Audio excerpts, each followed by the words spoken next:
राशिद का जीवन एक समय बहुत साधारण था, या कहें बहुत ही अस्त व्यस्त। बचपन में सपने बहुत बड़े थे, लेकिन समय के साथ साथ वे सपने धूल जमी पुरानी किताबों की तरह अलमारी के कोने में पड़े रह गए। नौकरी नहीं है, आत्मविश्वास नहीं है, और खुद पर विश्वास तो और भी नहीं है।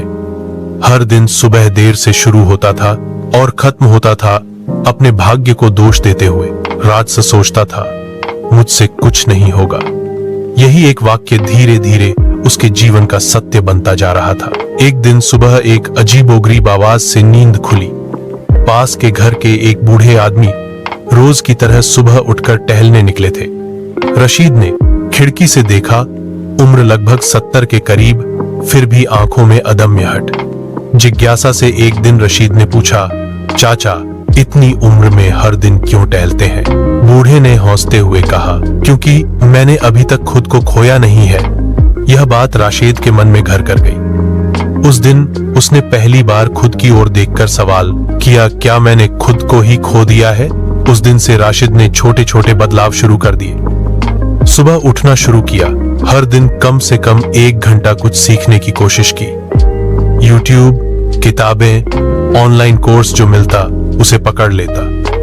शुरू में बहुत मुश्किल लगता था, कई दिन सब कुछ छोड़ देने का मन करता था, लेकिन तभी उस बूढ़े आदमी की बात याद आती, मैंने अभी तक खुद को नहीं खोया। 6 महीने बाद राशिद अब पहले जैसा राशिद नहीं रहा। उसे एक छोटा फ्रीलांस काम मिल गया। आय बहुत ज्यादा नहीं है, लेकिन आत्मसम्मान वापस आ गया।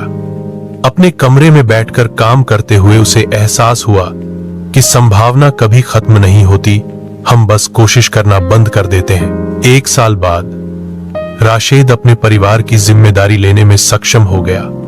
मां की आंखों में गर्व, पिता की आवाज में शांति। सबसे बड़ी बात, आईने में देखने पर अब किसी अजनबी को नहीं देखता। एक दिन फिर उस बूढ़े से मुलाकात हुई। राशिद ने कृतज्ञता के साथ कहा, चाचा, आपकी एक बात से मेरी जिंदगी बदल गई।